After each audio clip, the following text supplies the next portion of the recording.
Assalamualaikum warahmatullahi wabarakatuh. Perkenalkan, saya Rabiatun Adawiyah dari Universitas Islam Negeri Araniri, Banda Aceh. Uh, dari program studi Ilmu Al-Quran dan Tafsir. Terima kasih kepada Ibu Zubaida yang telah meluangkan waktunya, menyisihkan waktunya untuk saya wawancarai. Tujuan wawancara ini adalah untuk menuntaskan ujian akhir semester 3 saya dari mata kuliah studi keacehan. Nah, tema kita hari ini adalah implementasi syariat Islam di Aceh. Sebelum saya bertanya atau mewawancarai Ibu, izinkan saya sedikit menjelaskan landasan atau sedikit materi tentang implementasi syariat Islam di Aceh. Nah, penerapan syariat Islam di Aceh memiliki tujuan tertentu sebagaimana telah ditetapkan dalam Undang-Undang Nomor 1 Tahun 2006 tentang pemerintahan Aceh atau UUPA yang memberikan kewenangan khusus kepada Aceh untuk melaksanakan syariat Islam pada pemeluknya. Ketentuan tersebut kemudian dijabarkan menjadi beberapa jabaran melalui berbagai konun Aceh seperti konun ibadah, konun muamalah, konun jinayat, dan konun akidah. Nah, sebagai pedoman pelaksanaan syariat Islam dalam kehidupan masyarakat Aceh. Nah, sekarang saya akan mewawancarai Ibu setelah saya sedikit menjabarkan tema kita hari ini.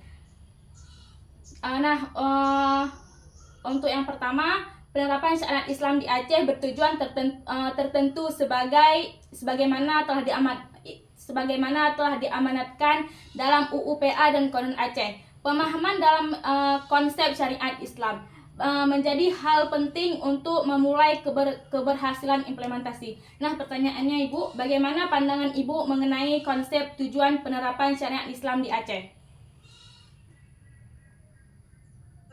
Baik, Assalamualaikum warahmatullahi wabarakatuh. Kami untuk sementara ini disebut sebagai penerima manfaat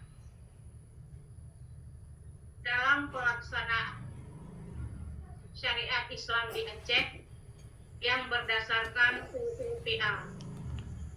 Menurut kita lihat, jabaran dari undang-undang tersebut bahwa maksud dan tujuannya itu sangatlah bagus, karena kita ketahui bersama bahwa kita di Aceh khususnya adalah 90% lebih pemeluk agama Islam.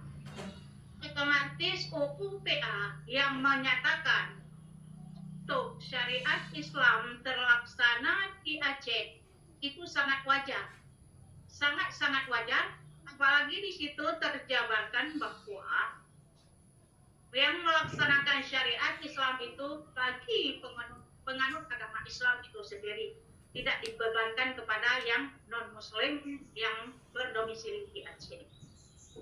Dan menurut jabaran dalam yang tersebut bahwa sangat bagus, karena kita mengetahui selaku masyarakat Aceh khususnya bahwa undang-undang itu Al-Quran, hadis, ijma dan qiyas para ulama, otomatis tidak bertentangan dengan ajaran yang dibawa oleh Rasulullah SAW. Jadi mengenai penyebaran dari undang-undang ataupun UUPA tentang pelaksanaan syariat Aceh, pelaksanaan syariat Islam di Aceh itu sangat bagus.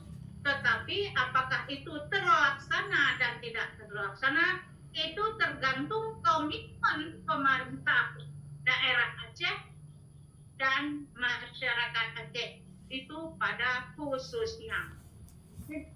Sementara waktu.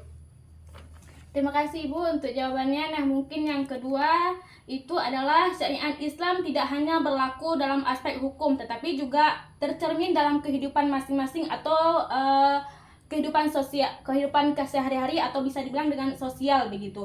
Nah, oleh karena itu Ibu perlu diketahui bentuk implementasi yang paling nyata di masyarakat. Nah, pertanyaannya bagaimana bentuk penerapan syariat Islam yang paling terasa atau yang paling terlihat di kalangan masyarakat Aceh saat ini? Oke. Yang kasat mata kita lihat sekarang memang yang membedakan Provinsi Aceh dengan provinsi lainnya yaitu salah satunya yang sangat kasat mata yaitu dengan berpakaian muslimah. Walaupun ada juga sebagian dari masyarakat kita Aceh ini tidak melakukan pakaian muslimahnya itu secara kafah.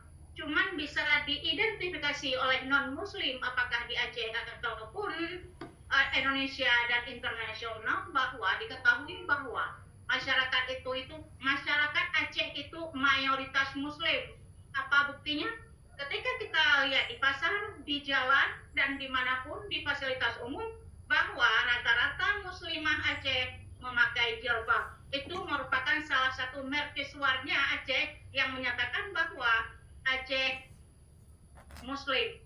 Dan UUPA bisa diimplementasikan secara mereka memakai pakaian. Itu khusus bagi perempuan, sedangkan laki-laki ya karena aurat mereka hanya sekitar pusat dan lutut,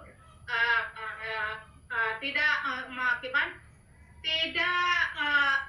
pandangan masyarakat biasanya kepada perempuan karena perempuan itu adalah yang bisa menilai langsung muslim atau tidaknya. Dan satu lagi yang bisa kita lihat sekarang insya Allah berlangsung sampai kapanpun dan lebih baik meningkat lagi, yaitu ketika Jumatan.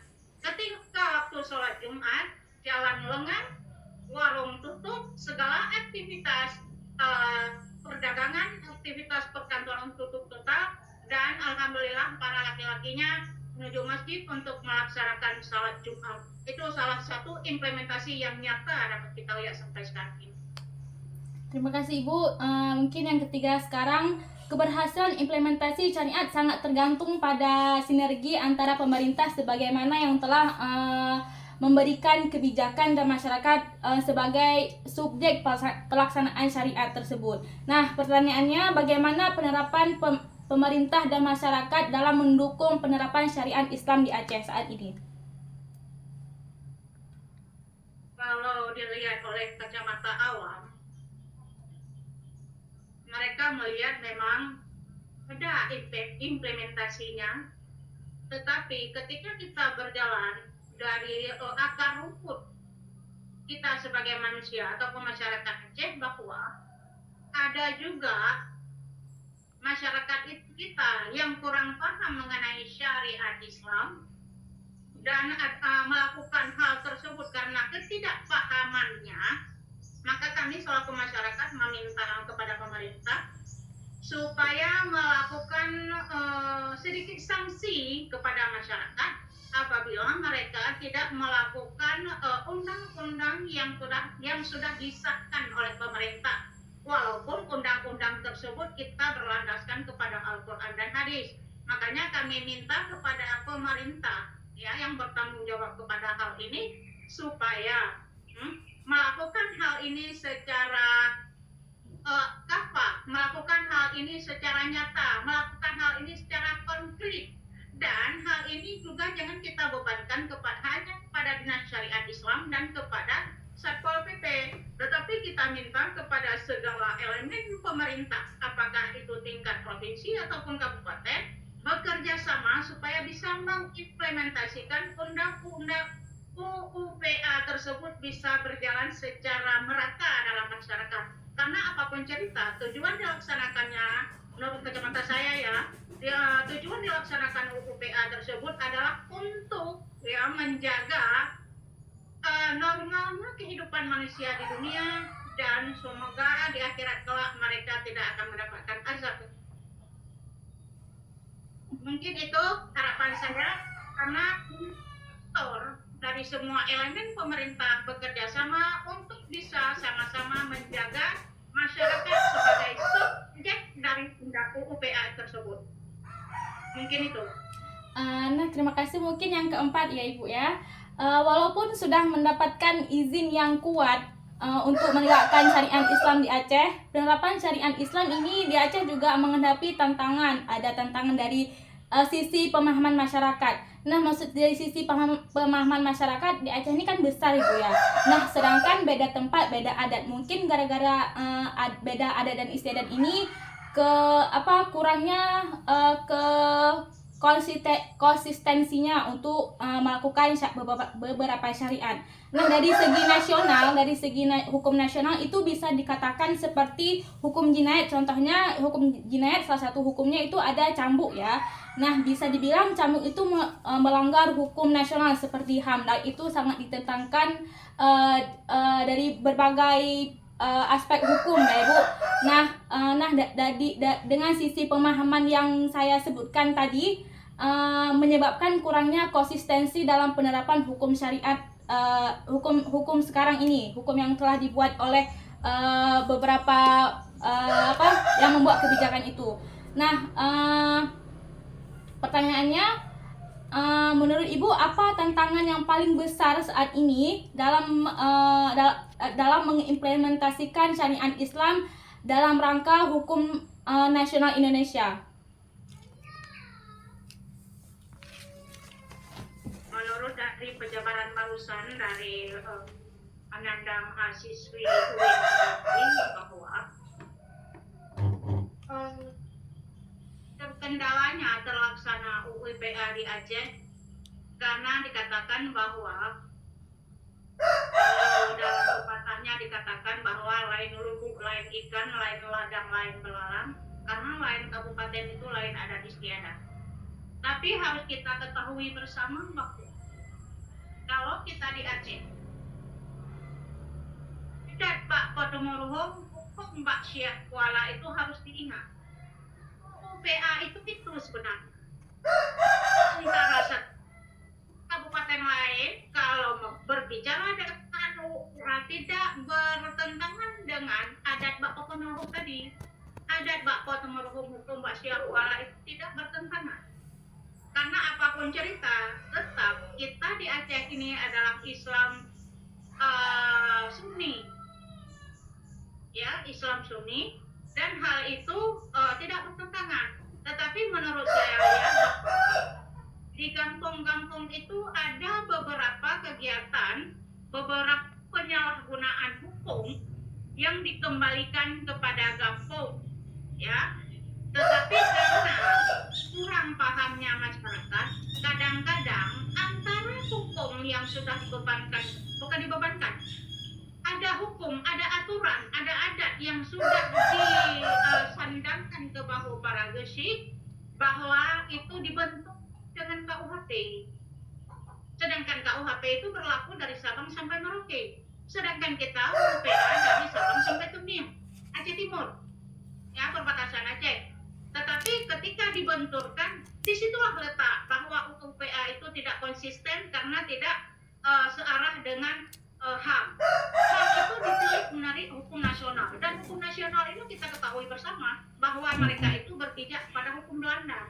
Belanda itu mereka memilih pada Quran, itu disitulah letak keterbenturannya antara UPA dan KUHP yang berada di Indonesia secara nasional.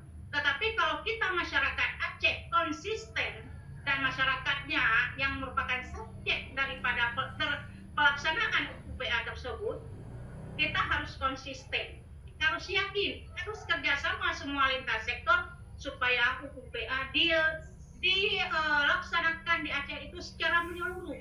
Dan ketika kita berbicara melaksanakan UPA terlaksana secara menyeluruh, lihat, pilih dan pilih siapa yang berhak duduk di situ. Bukan karena yang dekat dengan populer bisa duduk di jabatan itu, tapi lihatlah mereka yang ahli fikih, lihatlah mereka yang ahli tasawuf, lihatlah mereka yang ahli akan bidang agama supaya UPA itu bisa berjalan secara maksimal. Tetapi kalau kita hanya berbicara, tetapi yang menegakkan hukum itu tidak paham, Pak itu UPA nonsen, nggak usah berbicara. Makanya lihat orang macam maaf cakap seperti lagu yang disyairkan oleh Rafli. Jangan kasih pena kepada Meni. Lihat siapa yang berkompeten, lihat siapa yang paling bisa, letak dia di situ, baru bisa kita laksanakan. Dan sekarang di Indonesia, di Aceh, kan hukum itu adalah tajam ke bawah, tumpul ke atas. Kalau itu kita berbicara UU PA manapun, KUHP manapun tidak akan berjalan. Bukan hanya di Aceh, bahkan di seluruh Indonesia pun itu bukan berjalan. Maka kami harap kepada semua elemen pemerintah, khususnya di Aceh, lihatlah seseorang itu sesuai dengan kemampuan. Letakkan mereka di mana kemampuan. Jangan sampai sama kambing disuruh bawa raga rumput. Itu tak akan terlaksana. Lakukan UU PA itu sangat bagus karena azasnya berlandaskan kepada Quran dan hadis. Dan Quran dan hadis itu tidak akan salah, tidak akan pernah salah karena itu adalah firman Allah dan sabdanya Rasulullah SAW. Cuma bagaimana daya pikir kita yang telah melihat Al-Quran dan hadis tersebut? Apakah itu dilihat secara menyeluruh? Hanya dilihat, hanya dihafal, hanya dibicarakan dengan egonya. Aku sanggup loh, aku bisa loh. Tapi berkat daripada Al-Quran dan hadis itu tidak bisa diambil, tidak bisa diimplementasikan dalam kehidupan sehari-hari. Mungkin itu saja pandangan saya selaku masyarakat awam, dan sangat memohon kepada semua lapisan masyarakat, semua lapisan dari pemerintahan untuk sama-sama bekerja sama menjaga Aceh, menjaga saudara kita sesama Muslim. Laksanakanlah segala sesuatu dengan ikhlas, ridha, mengharap rahmat Allah Subhanahu wa Ta'ala. Mungkin itu saja, lebih kurang kami mohon maaf. Ibu izin menambah pertanyaan. Nah, ada beberapa yang menurut saya begini, bisa dibilang bencong-bencong itu belum ada dalam undang-undang Aceh itu. Itu bagaimana menurut Ibu? Karena menurut saya di kelas yang sedang diskusi dengan teman-teman saya. Nah, mereka menjawab bahwa para bencong-bencong itu belum ada hukum undang-undangnya begitu. Bagaimana menurut Ibu? Pada dasarnya UU PA itu kan berangkat dari Quran. Ya, pada dasarnya. Sedangkan dalam Al-Quran dan hadis, maaf saya tidak bisa hafal Al-Quran, tetapi sering mendengar para tempu berbicara bahwa apabila orang yang melakukan liwat, hubungan sesama jenis, hukumnya mati. Kalau kita berbicara hukum mati dalam UU PA, bertentangan lagi dengan KUHP.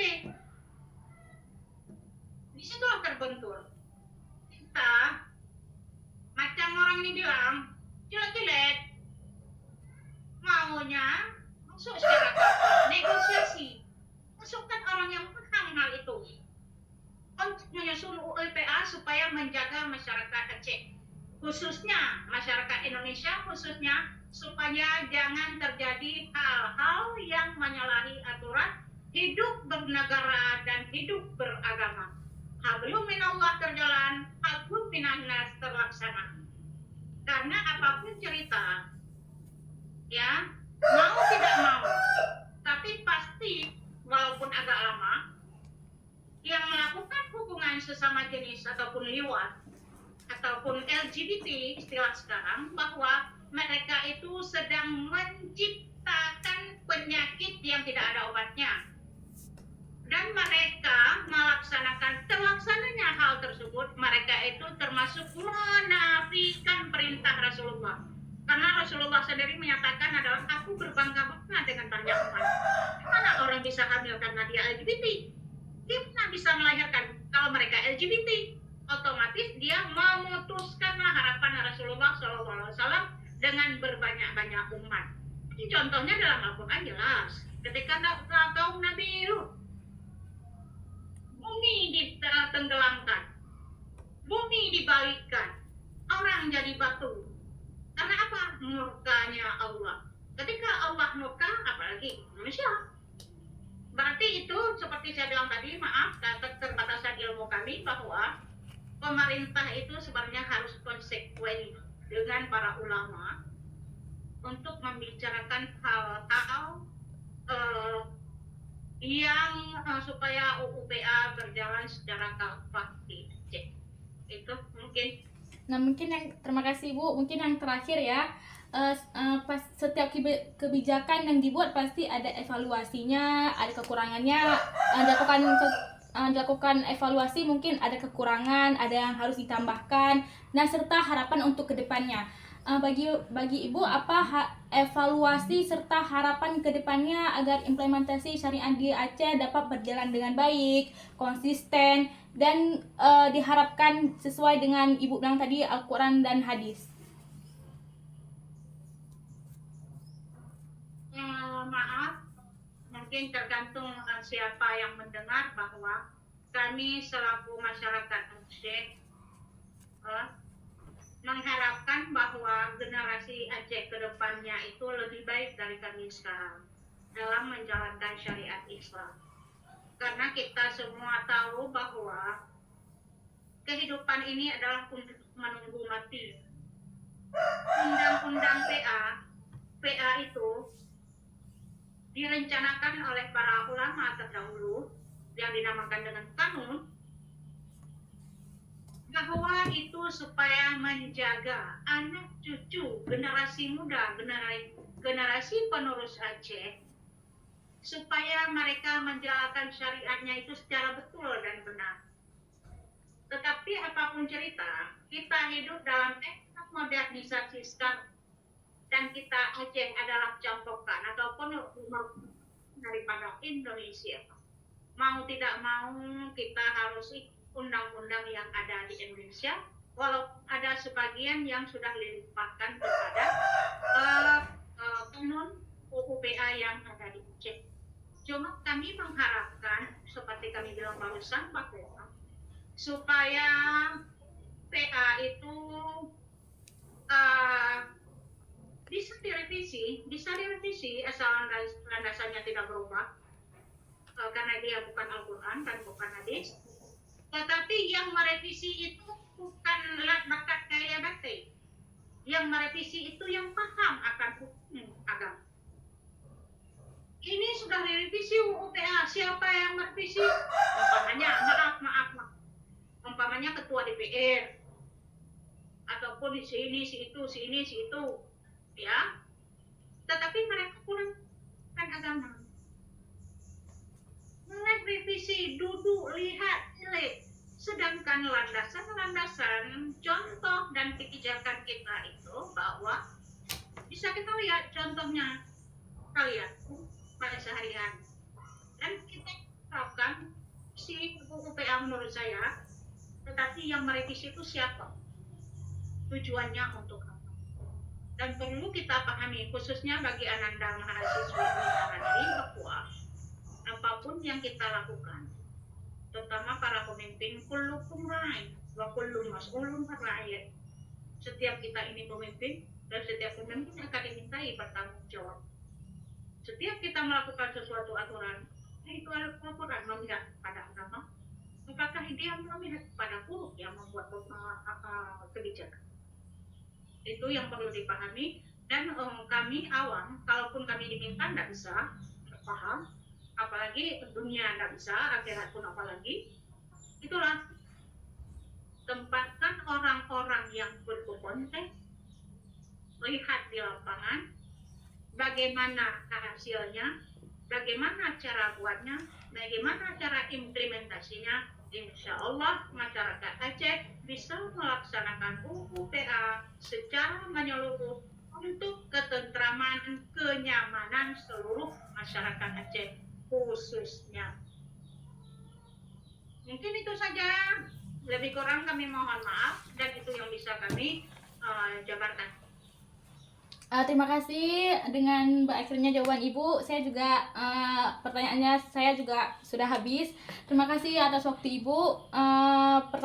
Jawabannya sungguh bagus, sesuai dengan harapan saya. Mungkin hanya ini yang dapat saya sampaikan. Saya ucapkan terima kasih kepada Ibu yang sudah menyisihkan waktu untuk tugas saya ini. Terima kasih. Saya akhiri. Assalamualaikum warahmatullahi wabarakatuh. Waalaikumsalam warahmatullahi wabarakatuh.